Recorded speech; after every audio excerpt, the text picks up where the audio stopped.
Let me go now to Gene Tucker, who is a friend of the East Broadtop. And Gene and I talked the other day about their new youth program that they're trying to get on the ground, and generally about the East Broadtop. And I asked him if he could join us this evening. So, Gene, welcome. Thank you, Jim. It's great to be with you and talk about a new venture for the Friends of the East Broadtop.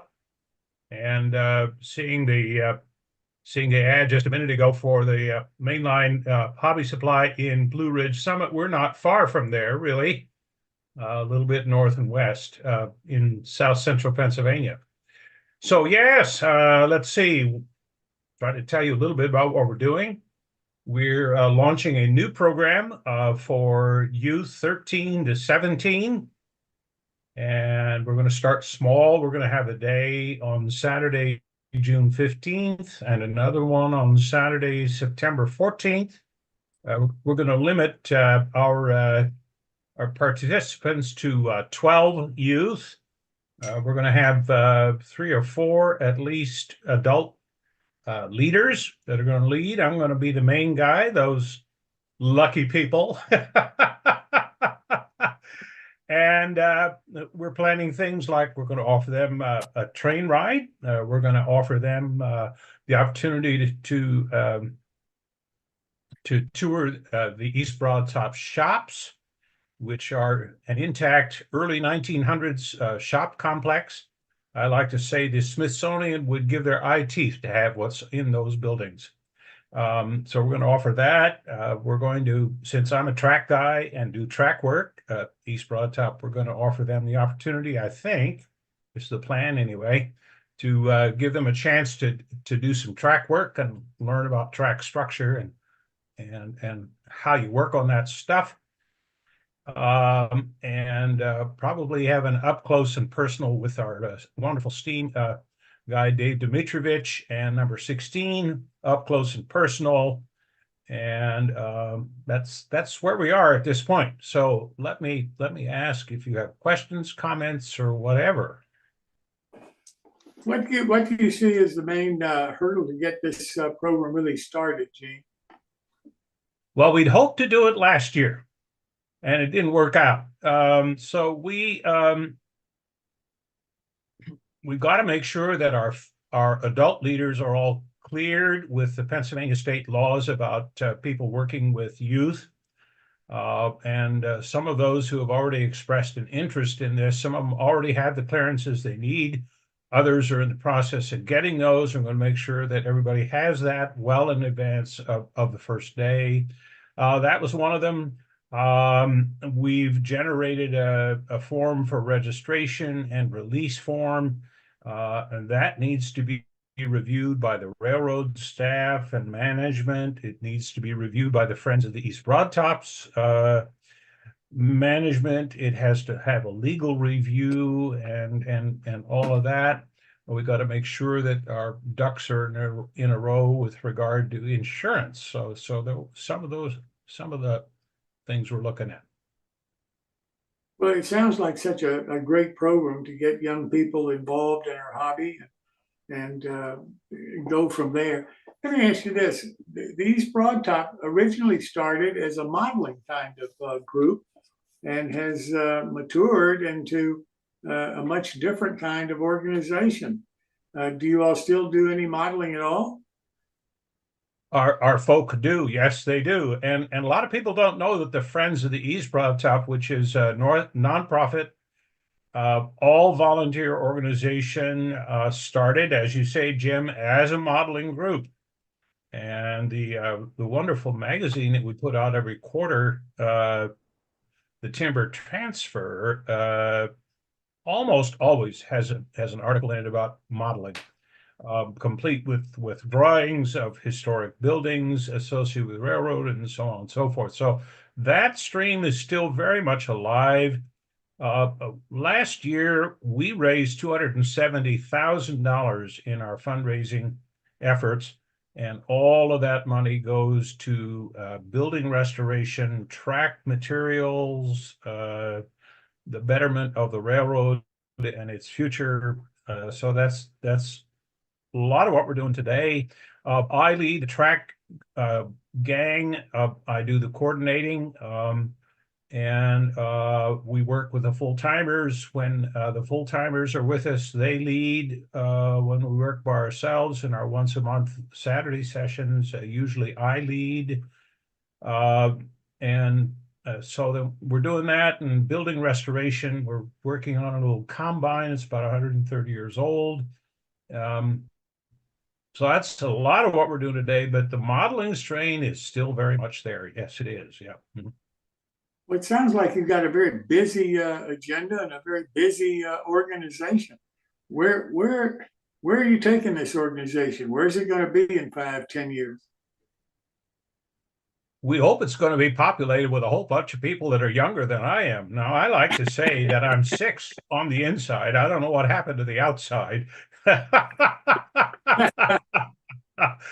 I suppose if you wait long enough, the outside changes. Well, I think being involved in railroading, whether one is a modeler or one is working with the real stuff or whatever, will help to preserve that wonderful sense of joy that children often have.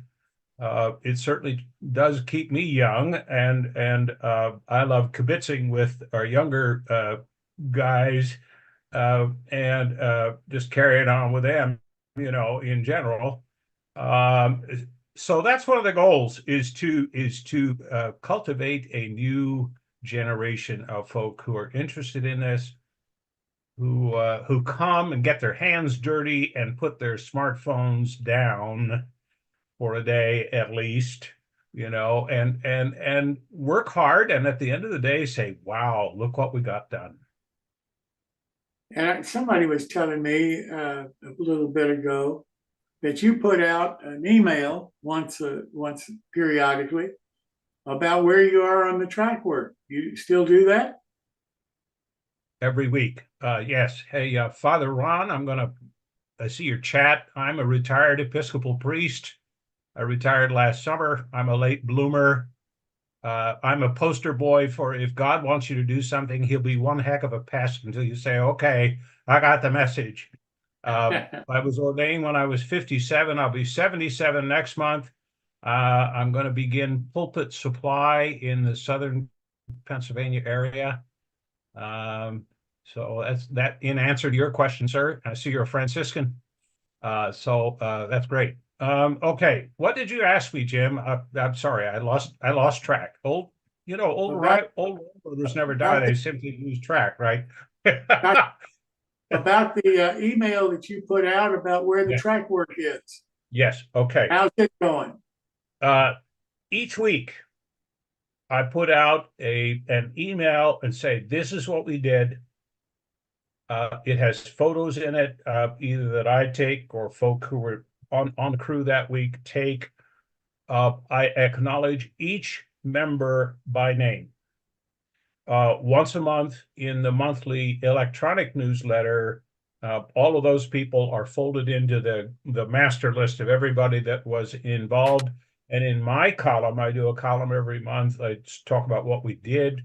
If I have new members, I acknowledge them and thank them for being involved by name. Then I also send a separate email saying, okay, guys, this is the plan for next week. So every week, that's what happens. Yeah. But I hear that's very popular with the people that get it, so forth. So I'm interested in that. That sounds interesting to me. Yeah, we hope this program will generate a lot of interest. We hope that we'll cultivate a younger generation and introduce them to the railroad. East Broadtop is really a time capsule. We have a number of passenger cars that are 130 years old. We have 6 steam locomotives that date from 1911 to 1920, one of which has been restored now. We have 27 miles of track, 2 tunnels, one really long bridge. It's a capsule of life of 120, 130 years ago or more. And It's well preserved. One of the things is it's well worth coming to see, and I want to encourage your viewers to do that. Come and see it. You got to want to get there. It's not close to any major city, but it's going to be very rewarding if you do that. So, Let me ask you this. I also understand you all are working with the engineering department of Penn State. yes, at Altoona, yes. About 3 years ago, well, the railroad was purchased by a nonprofit entity called the East Broadtop Foundation 4 years ago on February 14th. So we've been at it 4 years ago, 4 years now. About 3 years ago, a number of students in that engineering program came to the EBT, and their assignment was to try to come up with a plan of how you restore the track going south from Rock Hill that had been out of service since 1956. So you can discern that I have a rather gregarious personality, and I went down there and started smoking and joking with those guys. And I said, you know, what have you considered this? Have you considered that? Have you considered the fact that you're dealing with old rail that was rolled back in the day, you know, and stuff like that. It was a fun interchange, and we look forward to more of that. So yeah, Gene, it's Roger Steer. I'm a friend. yes, you Give are. them your email address so that they can get your weekly report. Yeah, you want to do that? Sure, be Oh, happy to yeah. do that. That would be great Okay. if you could do that. Let's see. I'm technologically challenged here. Um, You're can I not the do only one. Don't worry about it. Yes. Okay, I see chat. Let's see what happens if I do chat. Uh, well,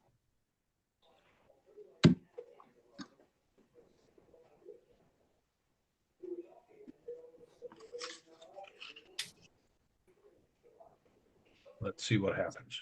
Chat to That go? everyone. You did. Look at that. There you Wonders are. never cease, right? But I think Okay. that would be good for a lot of people because it'll give them a flavor of what's happening and what you all are doing. Sure. Another thing that I'm personally interested in, Gene, and maybe you could lead me in the right direction. I'd like to see an article about what it would be like to have ridden the EBT as a passenger back in the day when it was at its height. What would it have been like to be a passenger on that train? I think that'd be a wonderful article. I can think of a few folk who would be really good at it. Dr. Lee Rainey, author of many of the books on the EBT, would be the ideal person to craft a scenario of what that was like 120, 30, 150 years ago. I would be happy to approach him and see if he could do that. That would be great because I'm starting a series called My Bucket List Train Trips. And these kind of things, as far as I'm concerned, while we're not able to do them actually because of the time difference, to be able to write them up historically, fictionally, as if we were there and we were participating in that train trip, I think would be fascinating for a lot of people. And that's why I'm starting this series of articles. And the EBT, I think, would really be interesting. If you could give me his email address and how to contact him, Gene, then I'll contact him and talk to him about it because that's what I was really looking for, somebody like him. Yeah. I don't think there's anyone really that knows more about the EBT than Lee does. At this point, there are others who know a lot. I would say he's probably the primary source. So Jim, I'll put you in touch with him. Let me say also in connection with passenger, the EBT has a little rail bus. Looks like a small old school bus. It's got a 1924 Nash, I think 6-cylinder banger in it. that has Toyota pistons in it. Now, would you tell me how you put Toyota pistons in a 1924 Nash engine? I don't know, but somebody did it, and it runs great. It's got a Model T back end on it, and, and it is just a hoot. Now, in the day, when the railroad didn't want to run a steam engine, they ran that, and so you would get on at Shade Gap and you'd ride to Orbisoni and get your groceries and go back. Well, that thing is still on the property. Yeah. I'll be darned. Yeah. Does anybody else have any questions to Jim, either Yes, about the youth program Yes, or are there any narrow gauge conversion trucks to standard gauge around that anywhere? Yes, there are. Yes, there are. At one time, the EBT had many of them, Yes.